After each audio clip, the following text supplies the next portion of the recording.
Up ahead is Gordon. He is in his late 60s now, and like me, he's constantly searching for the perfect bike for dual sport and adventure riding.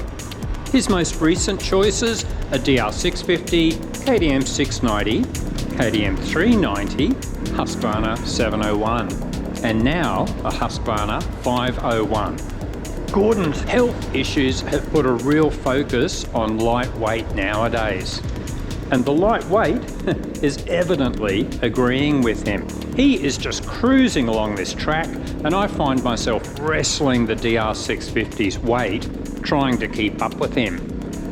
In our 60s, the weight is increasingly important if you like riding rougher tracks. Obviously, it's much less tiring to throw the bike around. There's less chance of crashing, and if we crash, there's slightly less chance of injury when a lighter bike thumps down on your leg or other parts of your body. I love the DR, but I am seriously thinking of a new adventure project, converting a big bore dirt bike again. I have done this in the past, a Yamaha WR450F, cush drive hub, added a 1 litre oil cooler, comfortable seat. Next was the Husqvarna FE570, cush drive hub, repadded seat. What an epic bike. KTM should be sued for discontinuing this model. A Beta RR480, big tank, custom seat, G2 throttle tamer to reduce that snappy fuel injection.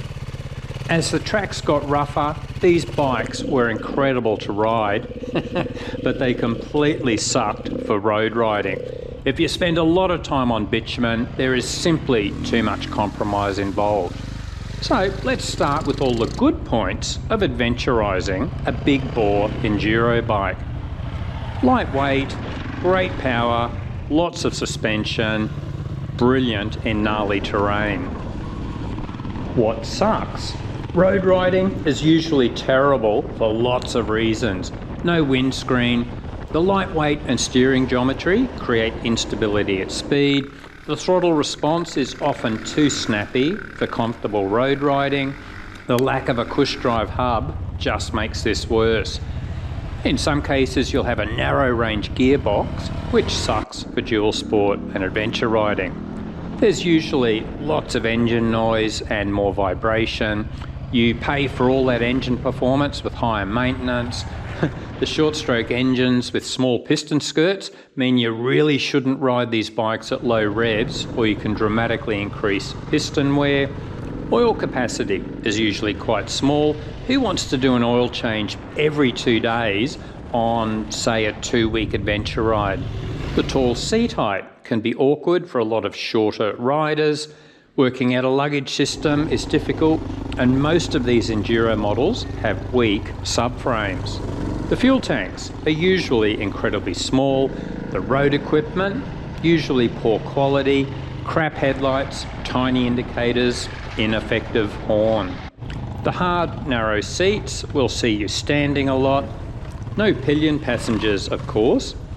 The low stator output can cause issues if you want to run better lights, heated hand grips and electronic gadgets. And there are no quick puncture repairs due to spoked wheels with tubes. So it's a pretty long list. Why bother?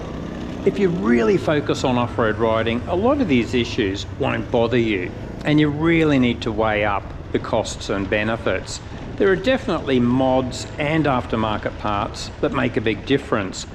There's a wide range of windscreens that can be adapted for enduro bikes. There are even rally fairings if you want to spend a fortune. The G2 throttle tamer is brilliant for reducing snappy throttle response. Cush drive hubs are expensive, but they reduce drive chain wear and make things much smoother on the road. Sell it separately when you sell your bike and you'll recoup quite a bit of your money. Gearing. Ensure you have a good wide range gearbox. The worst offender here is probably the SWM RS500R. Oil capacity.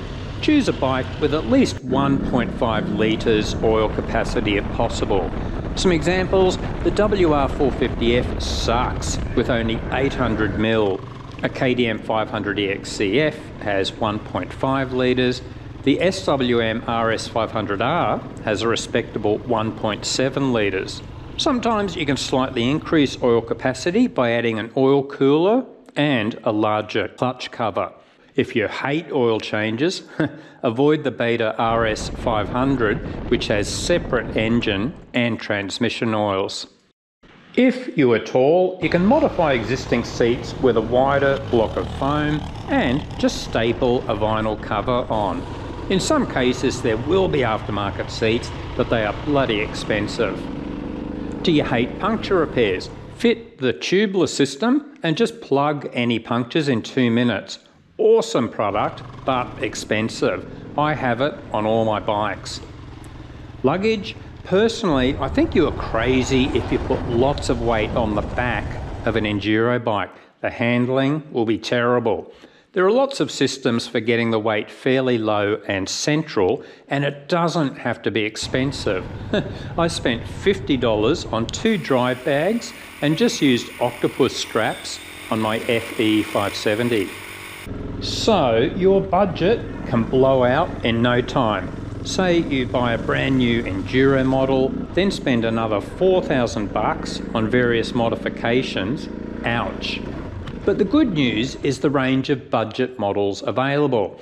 We already mentioned the SWM RS 500R. The engine is based on the old Husky TE 510 model. It has the narrow range gearbox, but an excellent oil capacity. The price is brilliant. It's almost half the price of a Husqvarna 501. A very similar model, AJP has announced the SPR 510R, which is also based on the old Husky FE 510 engine, but with lots of extra bling. If they put a wide ratio gearbox in, this could be very tempting as well. No price announced yet, but the AJPs are usually very competitive when it comes to price. There's a lot of talk about the Covert 450. Personally, I wouldn't buy a Chinese-made bike until they've been around for a few years and lots of owner reports indicate the long-term quality is reasonable. Also, it ain't light. It has a reported 145 kilograms or 320 pounds weight without fuel. What about you? Ever converted an enduro model for dual sport or adventure riding? Were you happy with the results? What sort of modifications? Let us know in the comments.